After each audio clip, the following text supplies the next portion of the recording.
Okay guys, magpapalit tayo ngayon ng battery gamit yung ating nabili sa Shopee na si Moning. Mamoning ning ning ning ning ning ning ning. Alright, so syempre ito yung cover niya, no. Actually guys, nabuksan ko na to kasi nung naglinis tayo, no. Pero hindi ko na po siya sinarado kasi meron pa ditong takip to eh. So anyway, tara, check natin to, no. Ayan. So medyo padilim na ngayong araw na to. December 19 po ngayon, 2025. So ito yung actually ano na siya eh. Medyo nawawala na siya ng control. Control tuloy ng karga pala guys, sorry. So papalitan na natin siya, no. Nga po gamit yung ating simoning. Nahulog ko na kasi yung tornilyo nito eh. Hindi ko kaya ngayon. Hindi ko alam kung saan napunta yung yung tornilyo na laglag siguro. Kaya eto. Ayan. Ayan natin siya.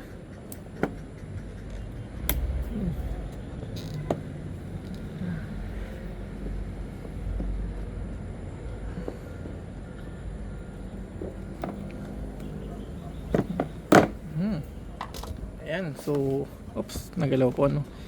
So ito yung ginamit natin dito sa kanya is sabagay ito matagal na po din talaga inabot nitong battery na to, no. Ito po si YTC4V ng syempre talaga ito original to, medyo may kamahalan nga lang siya guys. Kung natin si Moning. Okay, so ito na si Moning, ano. Moning. And 12N4LBS, no. So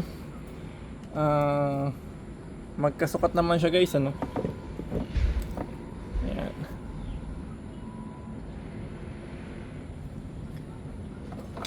Check natin itong karga nito yung si itong stock niya, no. Okay, so meron pa siyang 12.8 ngayon, ano. Ayan. Yun, para matay natin si Moning. Lagay natin siya, no. May kasama siyang mga nuts. Ito. Para mas magamit natin, no. So nagpalit na tayo guys ngayon kasi actually kinargahan ko lang tong itong stock niya, kinargahan ko lang kasi to eh. Kaya nagkaroon siya ng may nagamit natin siya, no. Kaya lang yun nga, hindi na siya talaga pwedeng pang matagal. Naghanap tayo ng budget meal lang naman, no? So subukan natin to si Moning, no. So lagay lang natin siya, no. Pero actually sa timbang ang bigat nito, no. Solid kasi kumpara dito, pero yun, medyo magaan siya, no? Okay, syempre although magaan nga siya, pero ang tanong dito is gaano siya tatagal, no? So December 19 po ngayon, no. Actually napakalaking bagay kasi gumaan yung ating motor ngayon, no. Gumaan siya. Yan. So lagay lang natin. Kung may makita kayo ibang wire, ano po yun, sa busina saka sa ilaw niya. Oops, nahuhulog yung no. Ang hirap eh, baka mawala pa yung tornilyo natin na to. Yun. So dito yan. Ayan. Tapos ito sa positive lang tayo. Okay, positive niya. Kailangan mo natin ito lagay lang natin siyang ganyan, no?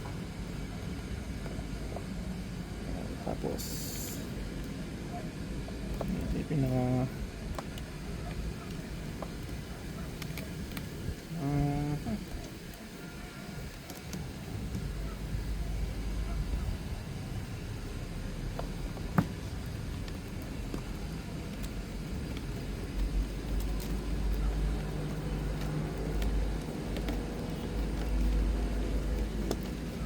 may higpit ba? Hindi ito may higpit Yun, nagagalaw naman siya. Nagagalaw naman po siya, no?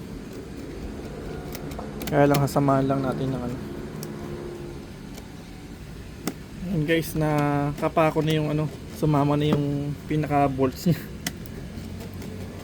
Natin siya, no? Ayan. Okay guys, ito na. Yes.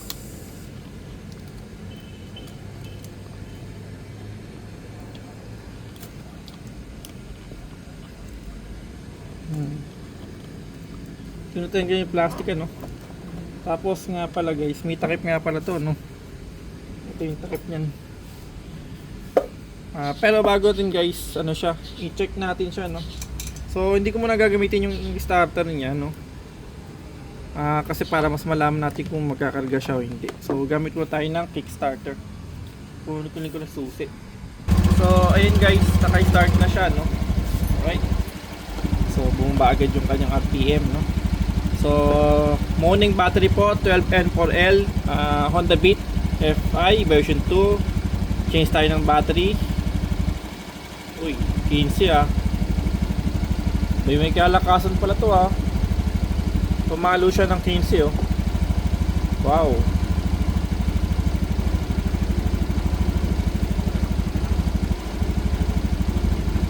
Kita naman guys ano, 15 no. Okay. Oops. 13.6 Ayos Alright, so yung starter natin, electric start. Ay, teka, naka ano yata, naka center stand pa. Okay. So 13.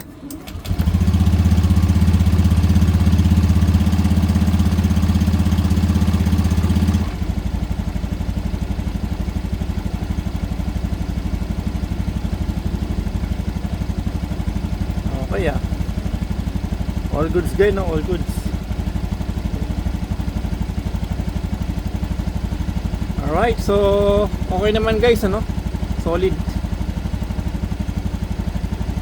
So again, ito po yung Moning battery no. Lagyan natin ito. So ito po yung battery natin ginamit dito.